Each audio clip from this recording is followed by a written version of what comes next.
Gucci flip-flops. F it.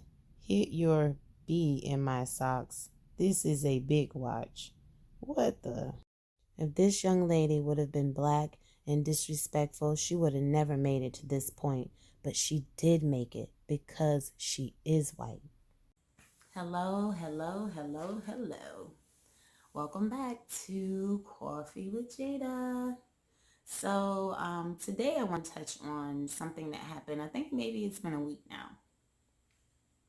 A young lady by the name of, well, her real name is Danielle, but she goes by Bhad Bhabie, and she's just that, a baby. Um, and in her own mind, she's so bad to the fact that she's just really foul at the mouth, very disrespectful, just very, very disrespectful. So this young lady basically became internet famous from being on Dr. Phil. She was an outrageous teen, just disrespecting her mother, but fighting, just, all of the wrong stuff. So she had a catchphrase. That's where it took it, because she's not the first teen, right? That's on television being exposed in that way, or, you know. But her catchphrase was, "Catch me outside. How about that?"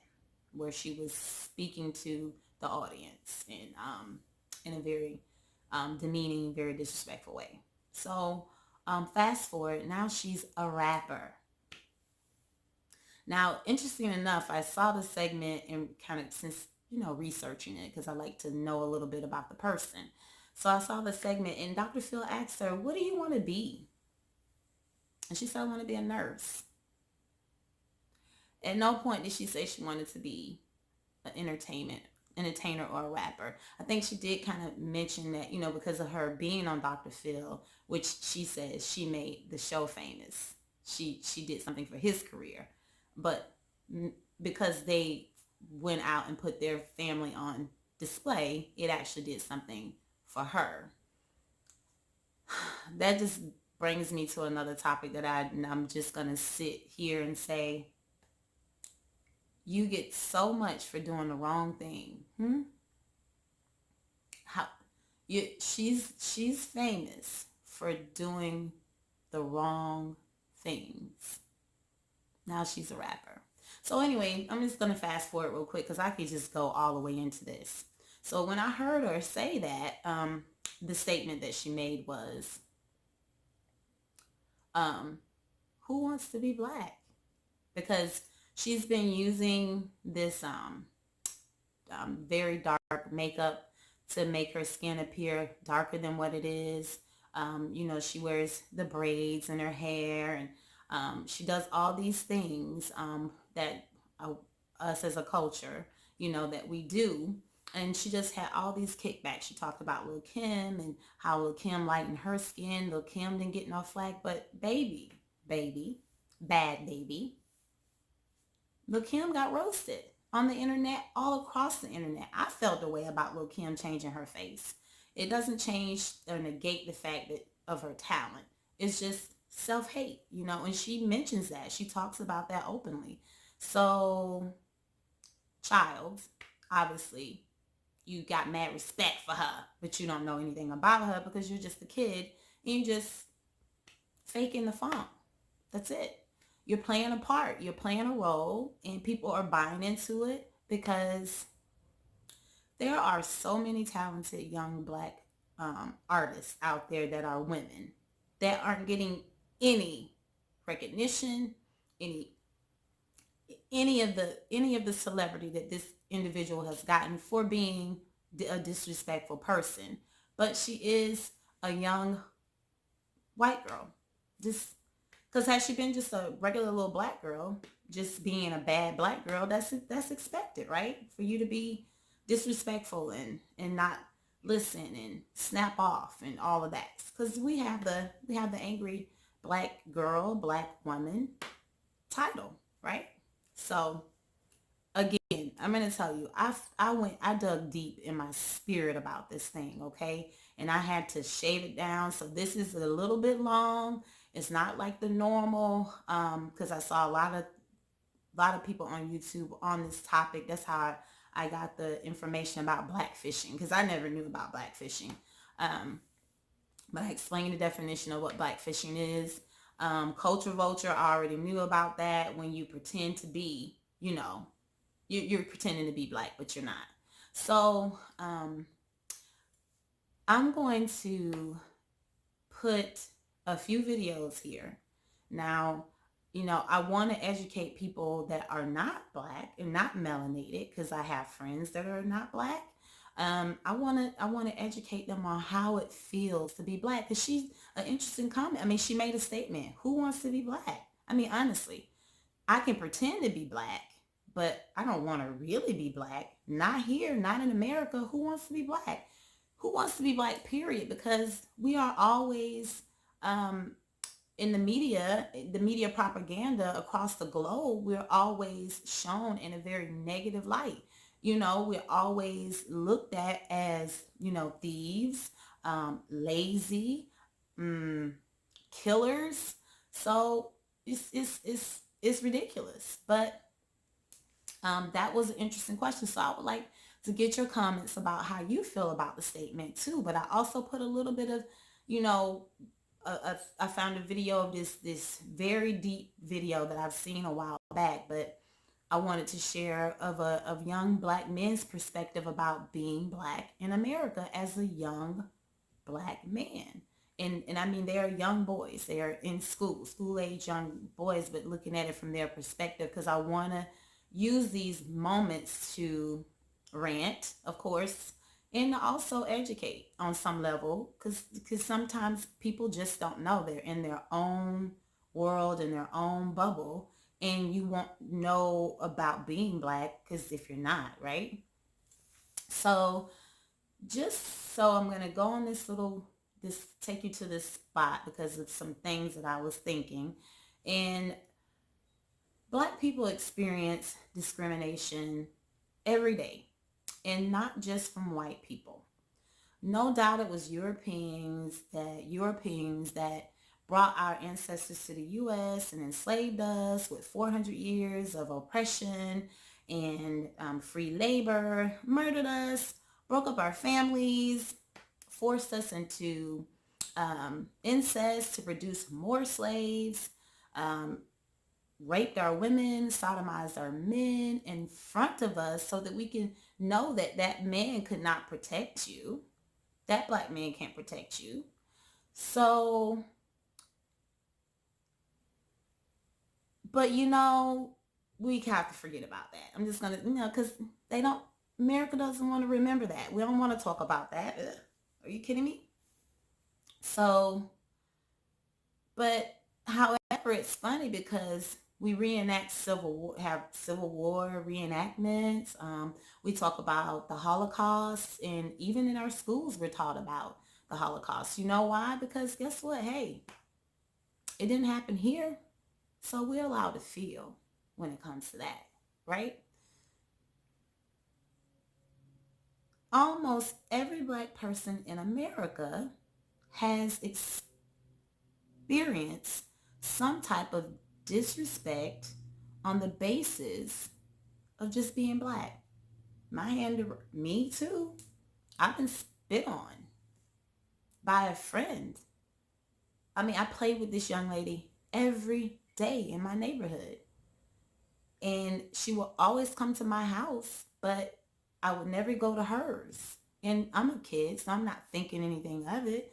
And I wasn't raised in the way of thinking that you give a person a chance, just like I can't help that I'm black, they can't help that they're white. You're born the way you are born, right?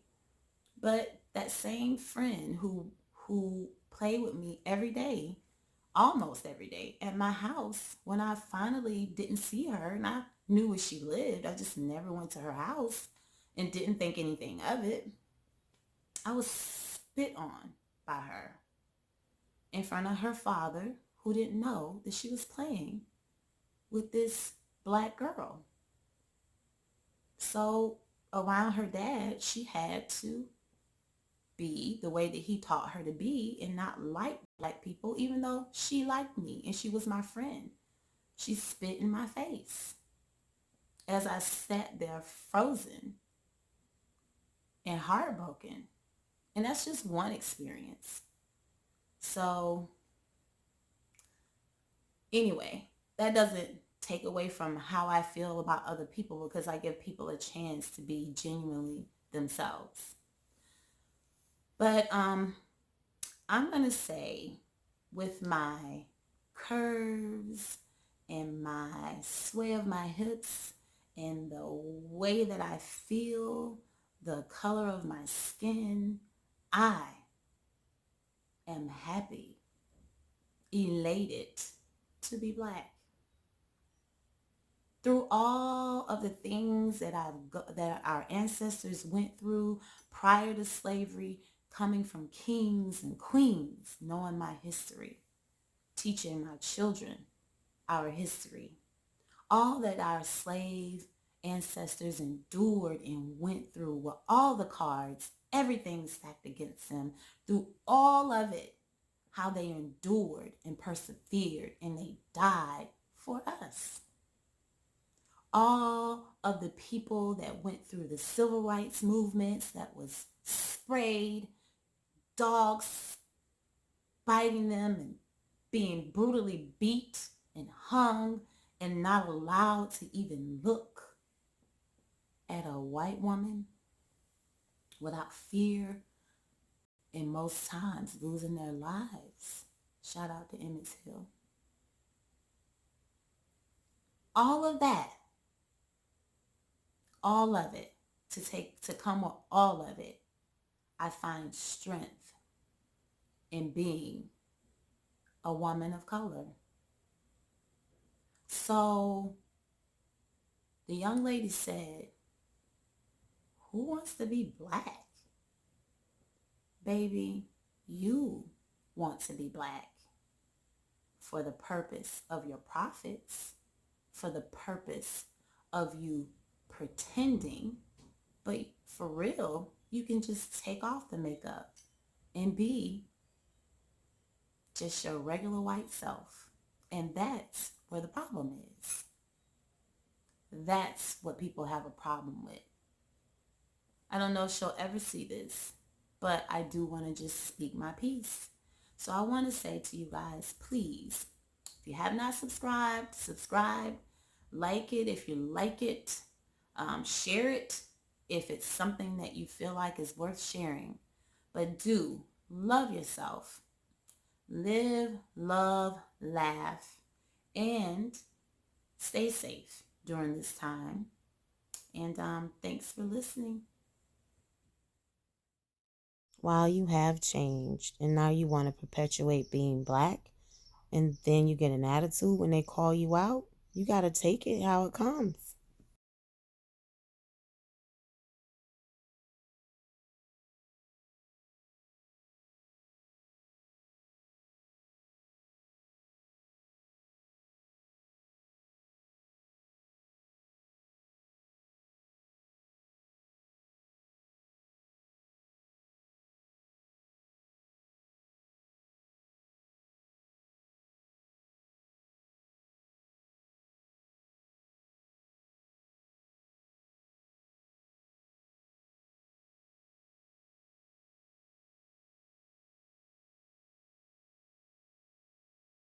Culture vulture. These people do not understand hip hop culture, but they want to profit from it. Yeah, I think she fits that category for sure. Blackfishing. Yep, this is her too. They want to be Black without actually being Black. Kimberly Denise Jones. Don't want to take away from any of your accomplishments, but she definitely have self-hate issues. Her. But like I'm saying, she literally got surgery to make herself look like a white person. She's wearing white like makeup that's light, and y'all don't say a goddamn word about her. Y'all don't say a goddamn word about her. But I put on a foundation that makes me look tan. To be Black wearing foundation, whatever foundation, whatever darker foundation. Little Kim wears Foundation that, and no disrespect towards Lil' Kim, I'm actually a fan of her. I no disrespect towards her, but the girl wears foundation that's too light for her face. The girl went and got a nose job to have a smaller nose like white people. Like y'all don't see that? She turned herself into, and I'm like I said, no disrespect towards her. I don't got no problem with it. She do what make her happy. That's on her. But like I'm saying, she literally got surgery to make herself look like a white person. She's wearing white like makeup that's light, and y'all don't say a goddamn word about her. Y'all don't say a goddamn word about her. But I put on a foundation that makes me look tan. To be black wearing.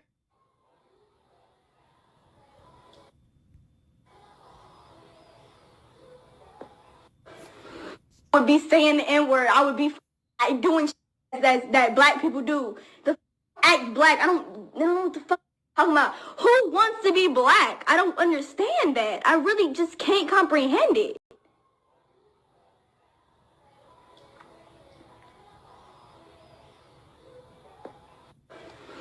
Would be saying the N-word. I would be doing that black people do. The act black. I don't know what the fuck I'm talking about. Who wants to be black? I don't understand that. I really just can't comprehend it. Yeah, let's go. We'll kill that. Any small talkers, they ain't number Rex. Yeah, let's go. Niggas know that he's super goofy, they ain't what I'll kill for sure. Niggas know they'll lose their whole life if they play with it. Niggas know they'll lose their life if they play with it. Niggas know that he's super goofy, they ain't what I'll kill for sure. You are so beautiful, beautiful. Who wants to be black? I do. Look at these beautiful black women. All different shades of black. Beautiful. They never catch me. Ain't nobody gonna catch me. Because you're too streetwise? My time in jail. Jail ain't nothing. That's what I always do, and they never catch me. Ain't nobody gonna catch me. Because you're too streetwise? Yup. And all these hoes laughing like something funny. She's talking about the audience, that they're laughing at her. Did you say the hoes are laughing? Yep. So the audience are a bunch of hoes? Yep.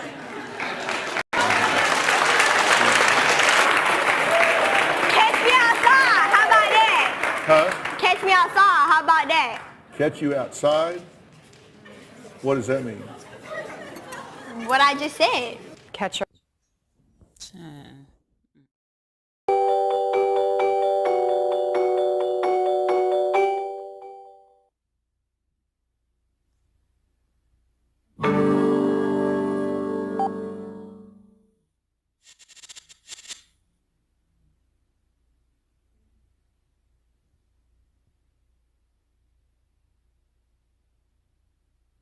Racism means basically like a large part of a race feels that they're superior to another race. And so not only do they believe that, but they act on it. Examples would be in class. Sometimes I'd be the only black kid, and we read a book like, I don't know, Huck Finn, and then there's that uncomfortable moment, the magic word come up, and people would look at you and you're like, what's his reaction and things like that. I was walking home from school with this one white girl, and we just gone off the bus, and we were almost home, and there were these group of black kids that just gone out of school, and she was like, oh, let's cross the street, there's a group of black kids, I don't want to run into them. And so she told me, which I don't even know why she would do that. it's wear a sweatband like just to reinforce my wrist. And I had a teacher come up to me and say, you should take it off because it looks gang affiliated. I've been in situations where, I had to cross the street because I didn't want to scare the white lady that was walking. It would get to the point where I would start to count how many times a woman would clutch her bag.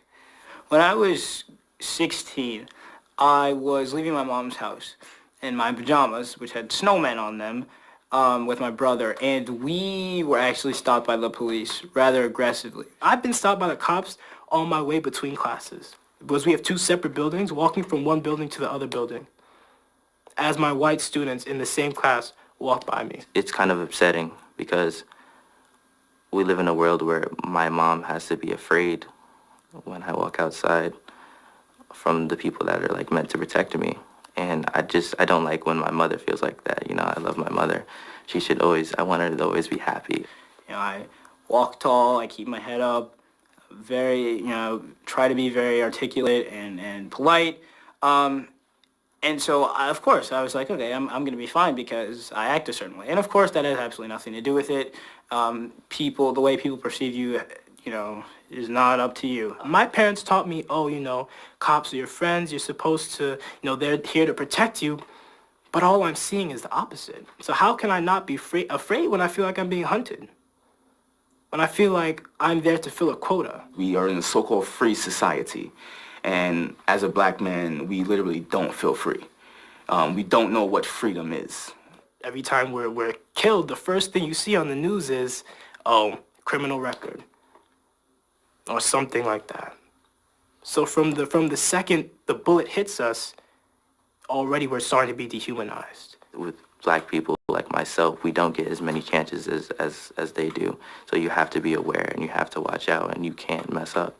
This was an extremely emotionally taxing process for me in terms of coming to terms with maybe the nature of racism in my own life and in this country and in this world. And if you wait until somebody is 12, 13, and 14 to put that on them, it can be really difficult. My dad, he's just like the honest one. He's like, listen, son, like there are things in this world, like you kind of have to watch out. He doesn't want me to live in fear, but he wants me to be aware. I want people to know that I'm perfectly fine and I'm not gonna hurt anybody or do anything bad. I should be judged about like who I am and what kind of person I am. My parents would tell me, especially my mom, she would tell me, you have to endure, you have to muscle through it. And this is no different. It's a part of being a person of color in America. And there's a certain comfortability associated with that, because if I know that something is inevitable, then I know how to deal with it. Fortunately, I've had parents who have said, this is what you do. Mom and Dad, I'll be fine because you did a good job raising me. You gave me all the resources and the time, the blood, sweat, and tears to make me a good man, an honorable man, and the foundation to survive in this country. I want you to know that I will act in an appropriate manner and do everything that you told me to do because I do love you, and I know that everything you say is not for a reason and not just to talk, and I love you.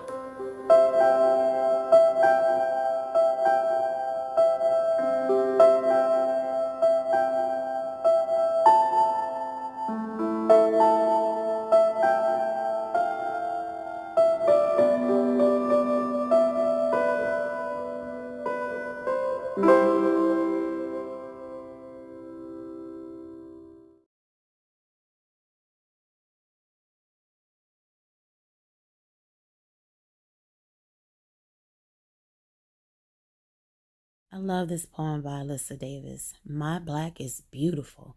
My black is beautiful from every curve to every move. I walk with my own attitude.